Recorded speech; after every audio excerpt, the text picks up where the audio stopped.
Hello, it's Chip McGee, Superintendent of Schools here in the Pelham School District. Welcome to the Pelham School District Today, October 2020 edition. Today we have a great topic. We're going to be looking at Pelham Memorial School's renovations and upgrades. And I am delighted because in her first official act back here from maternity leave is Stacy Maghakian, principal at Pelham Memorial School. And most importantly, I want to ask, so how's Chelsea doing? She's perfect. Yeah, My beautiful little girl. yeah, and sleeping through the night and Not at all. well, I'm glad that you got enough rest to be here. Absolutely. Yeah, and so we're going to be talking about the plan. And I first just want to acknowledge, I kind of wish we weren't having the conversation because I wish we were well underway with the construction project, but didn't pass last March. And so we're planning on bringing it forward. It's working its way through the school board and eventually the budget committee now to see if it'll be on the warrant. But it's still something really important to us. And we've got our posters here. I was wondering if you could just kind of walk us through the general plan as it stands for what are the renovations that Memorial needs and what would we get out of this project? Sure. Hello, everybody. I'm happy to be back for today. So when we looked at our plans, we looked at our basic needs. And our basic needs right now, we have portables, as you're aware, and we have space issues. And so what this plan does is it brings us up to 21st century learning. We look at our spaces, our STEAM program, making sure that we have integrated band into the building, as well as our library, music and health programs, making our library that central area so kiddos can have that common learning area. And that is what our structure does. So it keeps the core of our current building and it expands it. So as the newcomer, just to clarify, this isn't knock the whole building down, start again.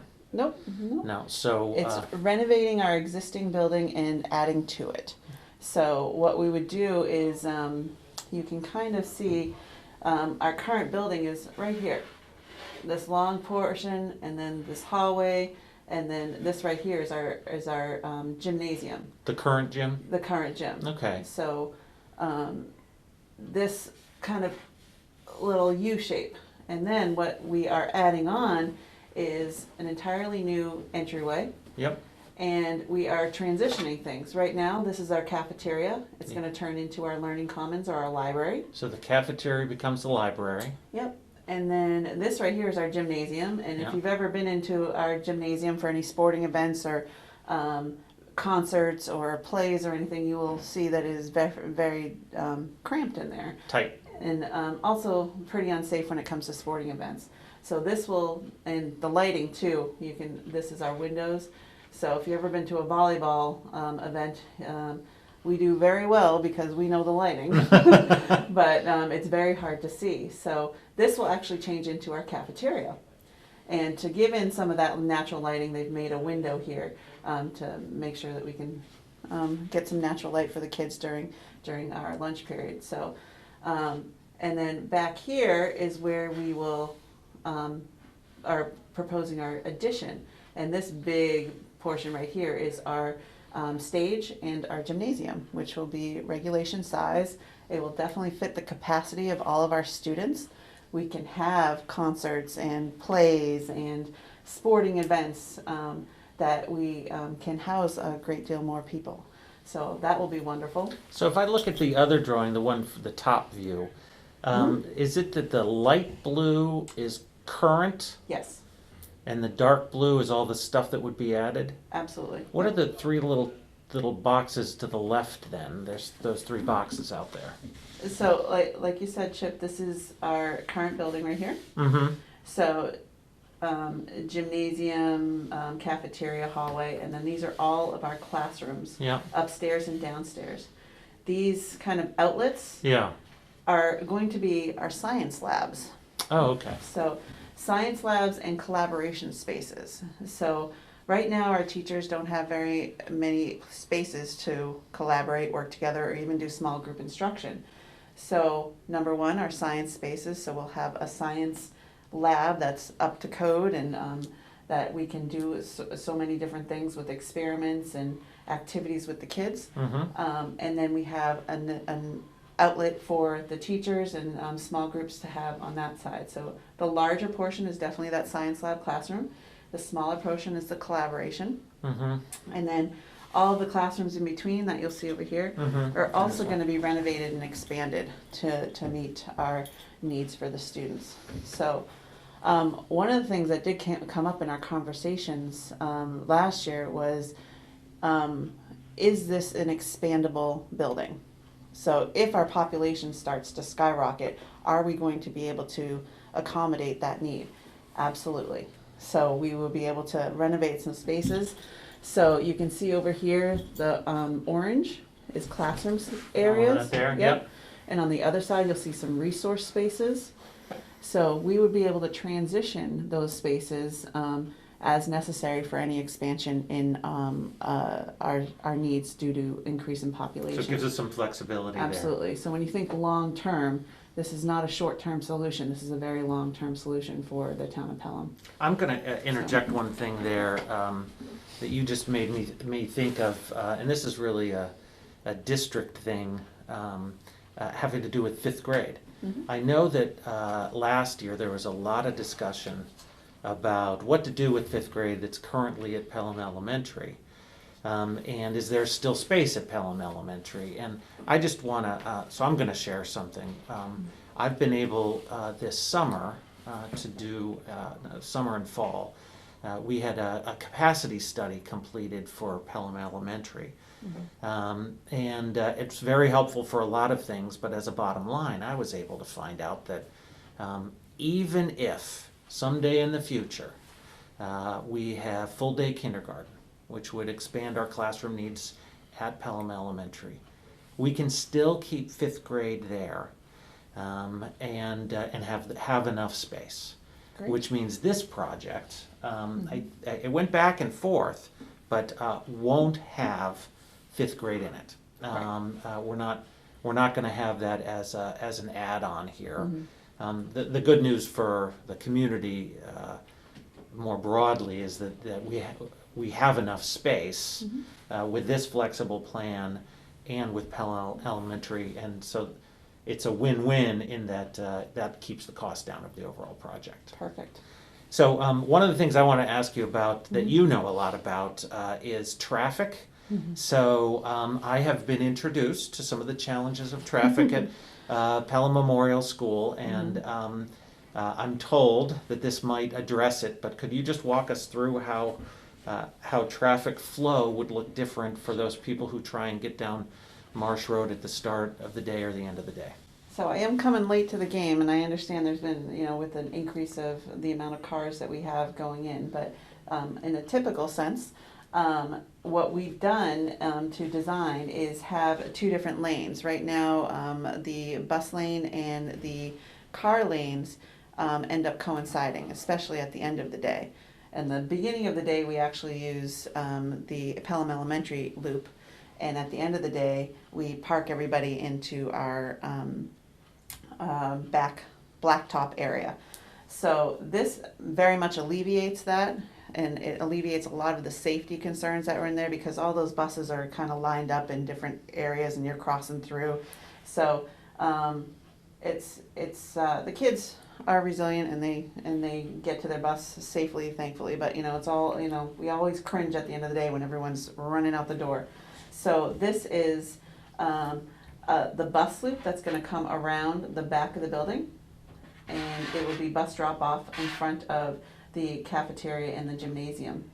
So this will also be the pickup area as well. So the buses go up and around the back. Yep, they come up and around the back, and you can see it. And then the picture, the buses are going to be right here. So on this side is we still use, this is the Pelham Elementary parking lot. We'll still use this loop for some of the overflow, but we will be able to have our parent cars come in through this way. So once the buses come off, the parent cars can come in, and we will have definitely a less of a backup on Marsh Road that always happens at the end of the day and at the beginning of the day. So we will be able to utilize that and alleviate a lot of those traffic patterns. So No, that would be good news for people trying to get down Marsh Road yeah, absolutely. during school start and end. Yeah, and if you've ever dropped off in the middle school, we drop off right here on this line right here, and then what will change is the parking area for teachers. We drop off on this line, and 15 feet away is where the teachers park. So we're crossing teachers through that line. Yes, they will still need to cross through, but at least we have a walkway and we have a separation, so that's much more visible. Yeah. That will definitely help that situation too, to have that separation and be able to see a little better, because we have a lot of cars that like to fly to work. We know how that goes. Yeah. So what about you had mentioned before STEAM space band in the gymnasium, but could you talk to us particularly about the band space, where that will be, and what you'll be able to do with it? Sure. So right now, I'm not sure if everyone knows, but we have band in a very large portable. It's a very nice space, but Actually, now those portables, are they part of this plan? No, they will be eliminated They'd go because away, okay. of this plan. So right now, those portables, for those that don't know, is the kiddos have to exit the building back here, and the portables are in this area right here. And when they exit the building, it's free reign. They're open air. They can go anywhere. They're exposed, basically.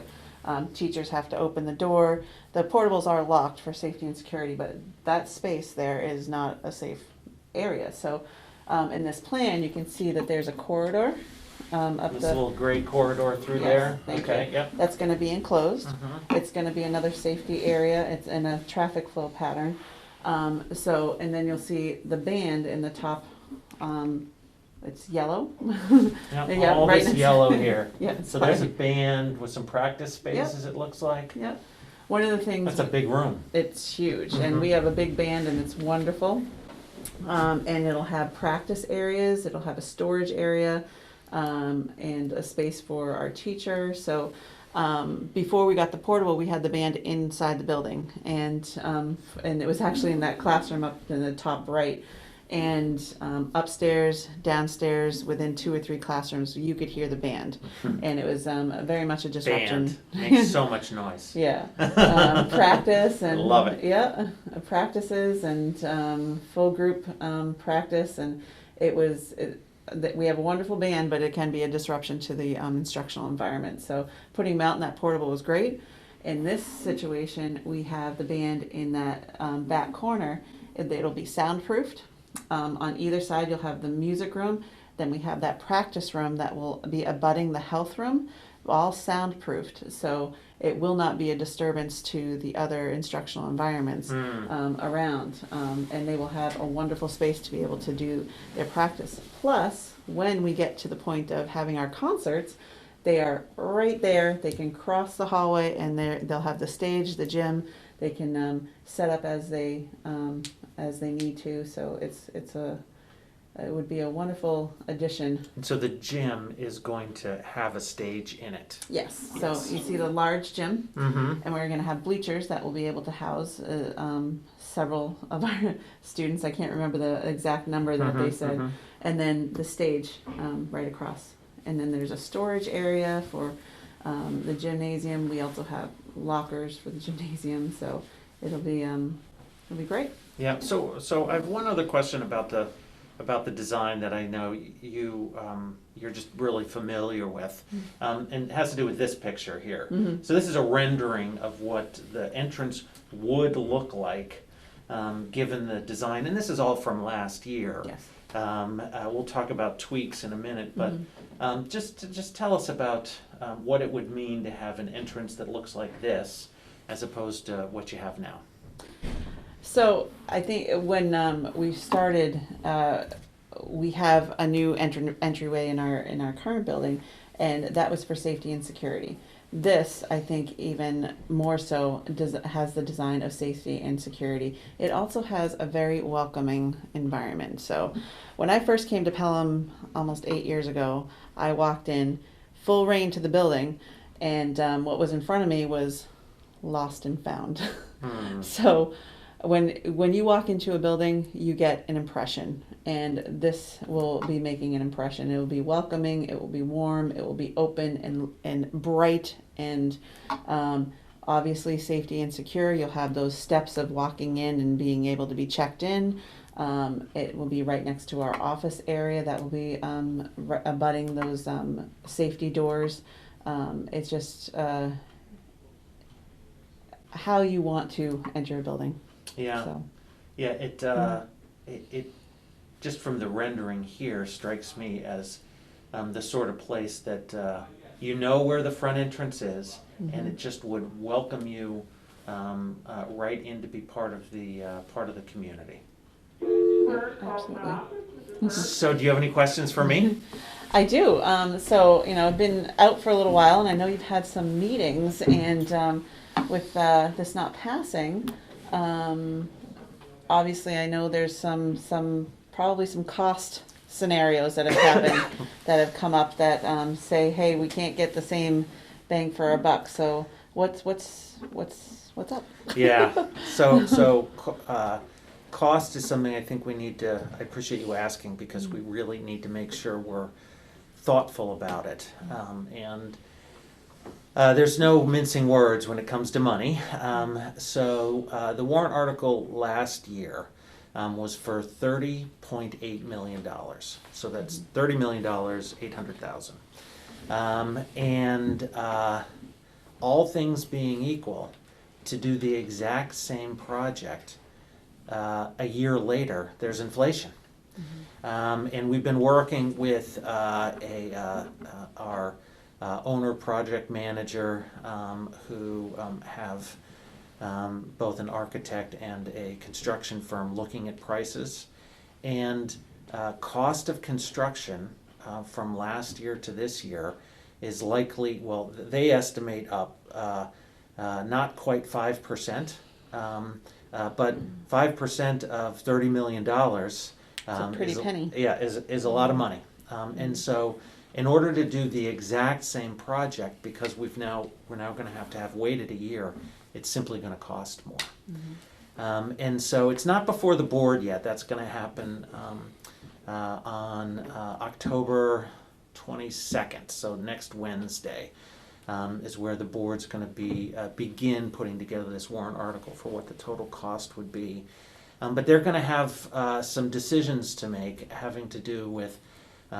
So the cost has increased because costs go up over the course of the year. And are there any things of these nice features that you were just walking through that could be adjusted down in order to keep the cost close to where it was? But I need to be upfront that when costs go up, we either need to allow for that to get the same project as designed a year ago, or take some things out that we simply would have to go without. And a lot of that is still to be determined, but I think having in mind that it's going to be 5% more if we want to do the same project. That's one of the things that happens when you don't get after a project right away. The other thing I want to mention is, so for the last 2 weeks I've worked with the Renovation as an Upgrade Committee. So we've kind of brought that back to life.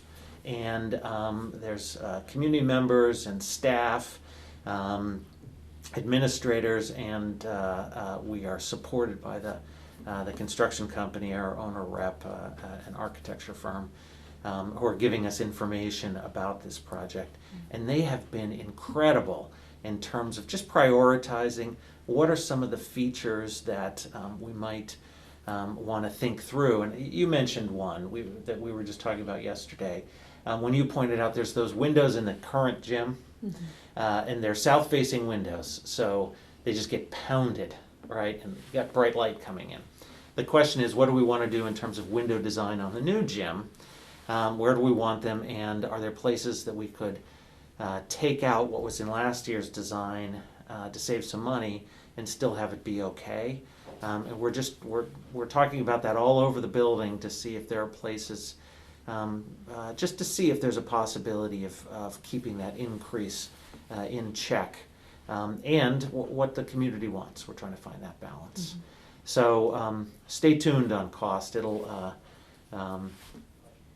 be a tough set of decisions we need to make to find the right price to get the renovations we really need, and at the most cost-effective level. Great. Yeah. Very good. So what about next steps for communication and how we're getting the word out? Yeah. So I think probably the biggest responsibility I'm going to have is communication. Mm-hmm. The Renovations and Upgrade Committee has been fantastic to get the ideas together. The next step is it goes to the board, and the board needs to just figure out price, warrant article, and those big design specifications that need to be in place. And then from there, I'm really going to need to ask for support from community groups who are willing to share the message, explain what's going on. It's one of the reasons that I wanted to do this, actually, is I can just straight say, I'll look in the camera, is there anyone who wants us to do a presentation about the school? We'd love to come out on road shows anywhere. We can do video chat, or we can come face-to-face, socially distanced, however you'd like to do it. And I think we're going to need community groups that are on board with this and want to support it, helping us with signs and mailings, and just communicating about what it is what it is we would get out of this. You talked about band. You talked about a welcoming space. You talked about those science labs upgrades. There's a huge instructional opportunity here. How we're going to do it, and we really, I think, having come into Pelham, there's a very cost-effective approach that we're using here with an owner's project manager who is going to just advocate for us to save everywhere we can once the construction gets going. And then the why of this project too, I want to make sure that gets communicated, which is, so I drive, as I come in, I go past Sherburne Hall, and I come down, and it feels really good, those three schools, and my little office kind of tucked in the back there. And the elementary school's in great shape, and it's a beautiful building. The high school has a gorgeous renovation done, especially putting that new facility right out in front. Just looks great. And Memorial, while a great place, needs to become the kind of third gem in that crown, and needs to be the sort of institution that really represents what we want Pelham School District to be. And so I know there's going to be a ton of questions, but I hope that anyone who wants to hear about it will reach out to either of us, and anyone who wants to get involved in helping support this, reach out directly to me, and I'll coordinate it. So that's the communication plan, and we'll get out to March, and that's when we'll have the vote. Great. Sounds wonderful. Yep. It would be a beautiful thing. We have wonderful staff, wonderful students, a wonderful community. It would be great to have a wonderful building. Yes, that's right. That's right. Well, thank you, and welcome back. I'm really happy to have you back. Thank you. Happy to be here. Back on board. All right. Well, so that was Pelham School District Today, October 2020 edition. Thank you, and see you in November.